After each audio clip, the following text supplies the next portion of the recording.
उत्तर भारत के एक छोटे से गांव देवपुर के बाहर एक पुराना रहस्यमयी तालाब था, कुंड तालाब। दिन में वो तालाब शांत और सुंदर लगता, लेकिन रात होते ही उसका पानी काला सा दिखने लगता। गांव के लोग कहते थे कि वहां कुछ गलत है। बुजुर्गों की मान्यता थी कि सूरज ढलने के बाद कोई भी उस तालाब के पास नहीं जाता। कहते थे, जो गया वो वापस वहीं नहीं रहा। गांव में 3 सहेलियां रहती थीं, आरती, मीरा और कविता।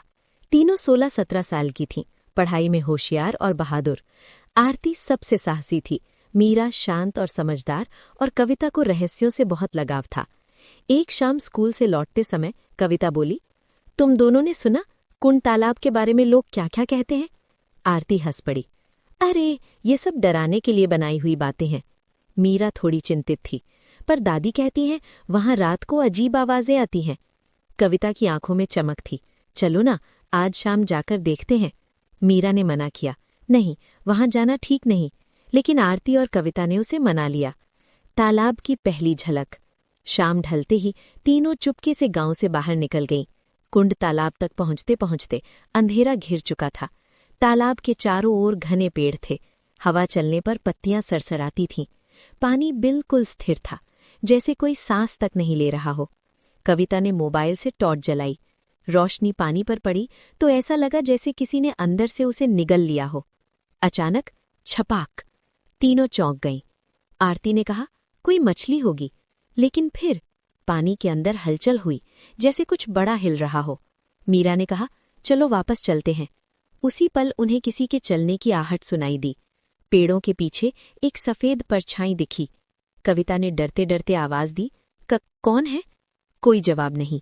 फिर वो परछाई गायब हो गई। तीनों डर के मारे दौड़कर घर लौट आए।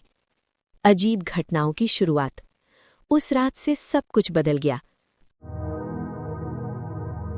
बहुत समय पहले की बात है। भारत के एक छोटे से गांव सूरजपुर में रामदीन नाम का एक गरीब लेकिन मेहनती किसान रहता था।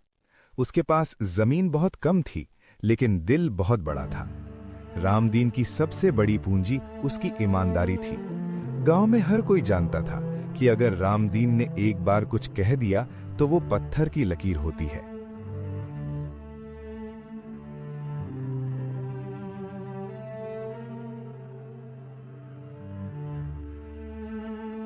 रामदीन के परिवार में उसकी पत्नी सीता, बूढ़ी मां और एक बेटा मोहन था। मोहन पढ़ने में बहुत तेज था, लेकिन घर की हालत कमजोर होने के कारण कई बार उसकी पढ़ाई रुकने वाली हो जाती थी।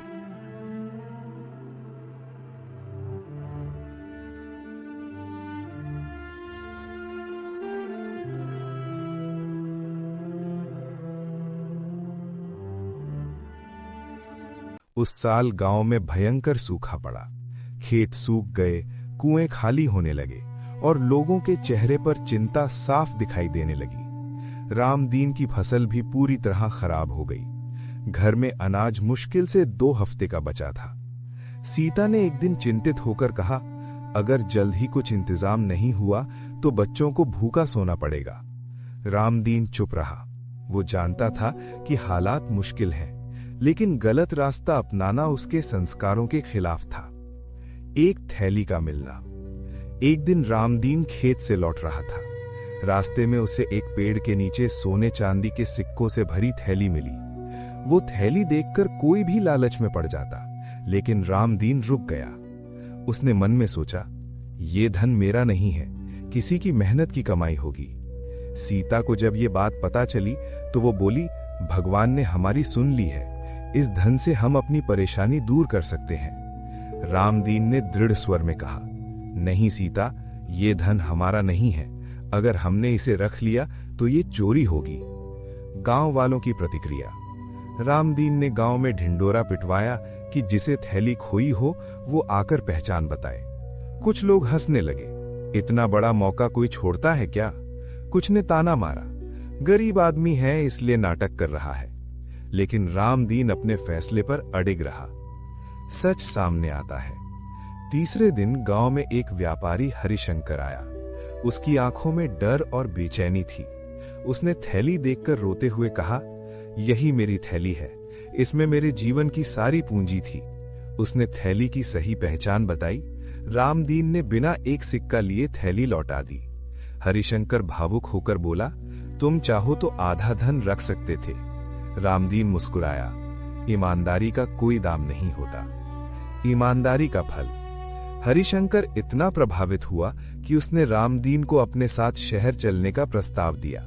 उसने रामदीन के बेटे मोहन की पढ़ाई का पूरा खर्च उठाने का वादा किया और रामदीन को अपनी दुकान में साझेदार बना लिया।